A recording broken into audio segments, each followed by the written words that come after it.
요즘 우리는 인권이라는 말을 자주 듣습니다. 억울함이 있을 때, 고통이 있을 때, 설명되지 않는 상처가 있을 때 사람들은 이렇게 말합니다.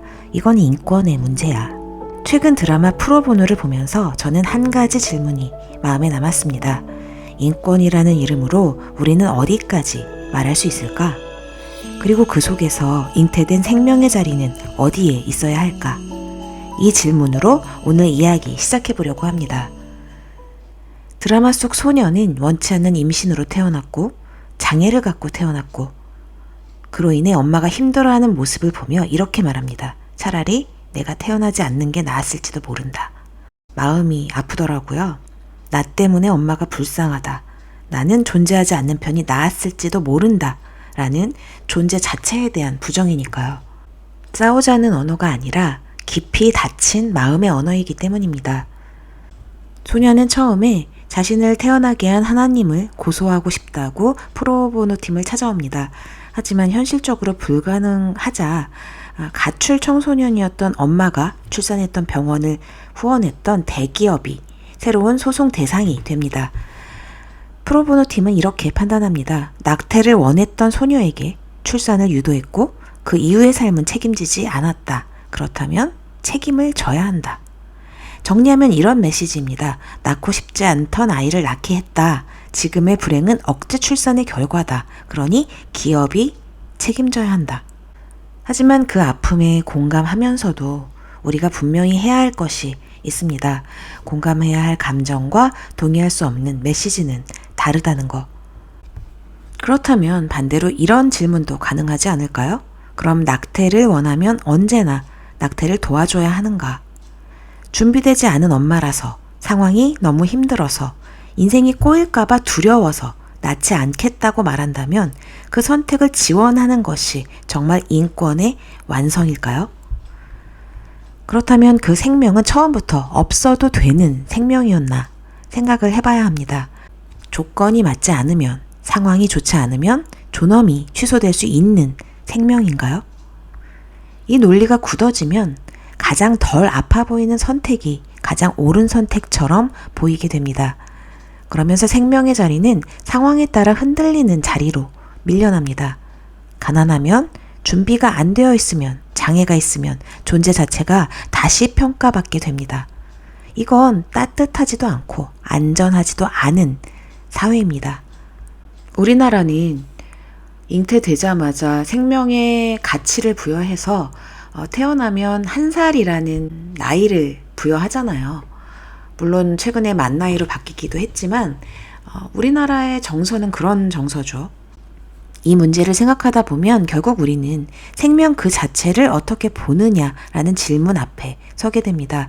사람들은 이렇게 말합니다. 준비되지 않았으니까, 앞날이 너무 불안하니까, 감당이 안 되니까. 그러면서 생명은 어느 순간 가능성과 존엄이 아니라 부담과 위험의 언어로만 이야기되기 시작하잖아요, 요즘에. 그래서 낙태에 대해서 자꾸 이야기하는 것이고. 하지만 저는 이렇게 믿어요. 생명의 조건은 맞아서 존중받는 것이 아니라 존재한다는 이유만으로 존중받아야 하는 가치라는 것입니다.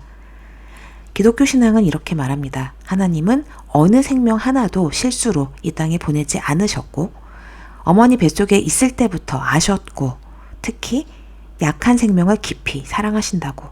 예수님도 가장 낮고 약한 모습으로 이 땅에 오셨습니다. 그것은 하나님이 약한 생명을 얼마나 귀하게 여기시는지 우리에게 보여주는 사건이라고 생각을 합니다. 그래서 저는 이렇게 고백하고 싶어요. 하나님은 한 생명, 한 생명을 사랑하십니다. 그렇다면 우리는 생명을 말할 때 사랑과 책임도 함께 말해야 한다고 생각을 합니다. 저는 이 말이 정말 중요하다고 생각해요. 낳게 했다면 책임져야 한다. 생명을 소중히 여기라고 말한다면 그 이유를 외면해서는 안 된다는 것입니다. 낳으라고 해놓고 막상 그 생명이 태어난 후 이제부터는 내 몫이야 라고 돌아선다면 그건 가치가 아니라 위선이 될 수 있는 거라는 거죠. 그래서 우리는 이렇게 말해야 한다고 생각합니다. 생명을 선택하라고 말할 수 있다면 그 생명의 가치를 지지하는 사회가 되어야 한다고. 그래서 결론은 낙태를 찬성하느냐 반대하느냐를 넘어서 그렇다면 우리는 약자를 실제로 돕고 있는가? 이 질문으로 돌아가야 한다고 말이죠. 미혼모, 장애를 가진 아이, 가난한 가정, 말할 수 없는 생명. 이들은 논쟁의 대상이 아니라 지원의 중심이 되도록 만드는 것. 이것이 본질이라는 말입니다. 생명의 가치는 상황에 따라 평가받지 않아야 하고, 낳게 했다면 책임지려는 사회가 되어야 하고, 약자는 논쟁의 대상이 아니라 지원의 중심이 되어야 합니다. 그래서 저는 이렇게 말하고 싶어요. 이 문제의 본질은 결국 약자를 어떻게 생각하느냐, 약자를 어떻게 품어야 하는가에 대한 지원의 문제라고 생각합니다. 그리고 하나님이 사랑하시는 생명이라면 우리는 그 생명을 향해 책임과 사랑으로 서야 한다고 생각합니다. 인권이라는 것은 결국 내가 무엇을 주장하느냐의 문제가 아니라 생명 자체를 어떻게 존중하느냐의 문제가 아닐까요? 지금까지 크리스찬 인사이드에서 전해드렸습니다. 감사합니다.